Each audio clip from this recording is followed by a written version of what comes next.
Well, my name is Cyrus Penarroyo. I'm a designer based in New York. Yeah, that's what I do. I think that the beginning for me was really, I guess discovering drawing, I think, was the beginning for me. And I found that when I was in the Midwest growing up.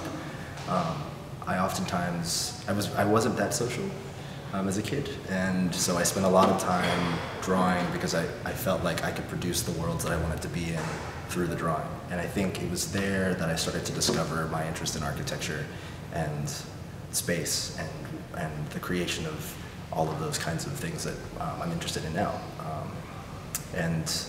So then I went to architecture school at the University of Illinois in Chicago, studied with Bob Sommel and a lot of amazing architects and designers, Jimenez included.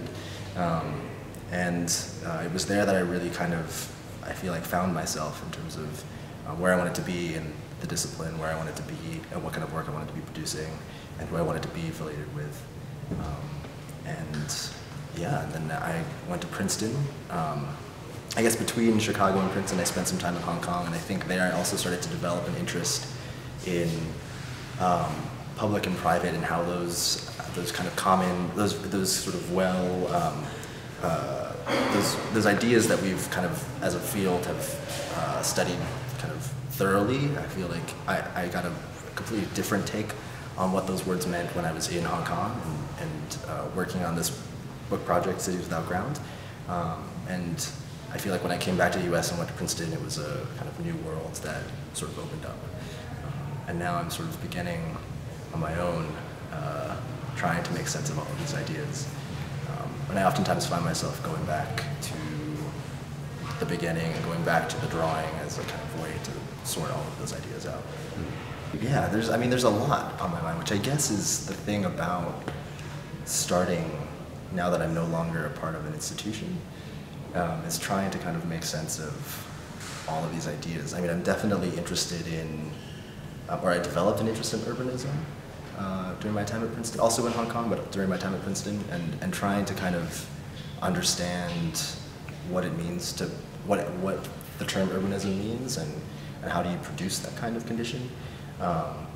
And so I'm definitely trying to make sense of that, which is at a much larger scale, but I also think that I'm trying to make sense of architecture on a much smaller scale, which is, I guess, how I'm, in terms of the drawing, how I'm sort of trying to figure that out.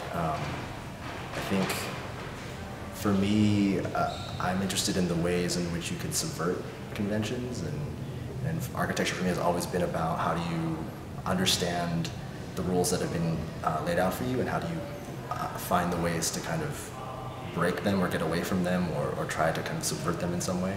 And so I guess being young and just starting out, it's maybe easier to get away with that, or to feel like you can like break the rules as much as possible, or be devious, or be perverse. I feel like that's more acceptable. I'm trying to take advantage of that, starting out.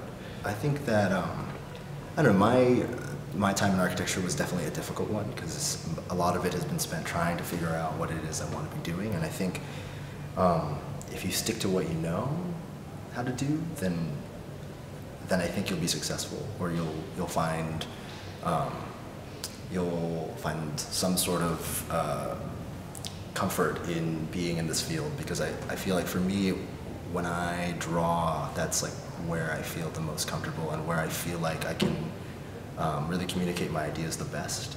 And even if I can't communicate them in other ways, I think that sticking with the drawing and just continuing to draw and continuing to produce ultimately will yield results that you want, and results that you hope other people will want, and find interest in and be excited about. Yeah. I think that comfort for me has always been what's familiar. I think that, domesticity, being here, for instance, the thing about the domestic for me has always been a kind of production of the familiar. And even if it doesn't look like what you imagine, or if yeah, I guess even if it doesn't look like what you imagine it to be or what you remember it to be, if it feels like it, then I think then you've produced domestic space, and I think that there is a relationship between repetition, comfort. Yeah, I think that all of those things are connected. In terms of drawing, I think for me, well, one of the biggest issues that I've always been interested in architecture has been legibility. And I think for me, there's something about the drawing as the thing that architects produce that I've always wanted to find sort of new ways to. I've always been interested in finding new ways to draw and represent those ideas and communicate your ideas, but also find ways to complicate the drawing.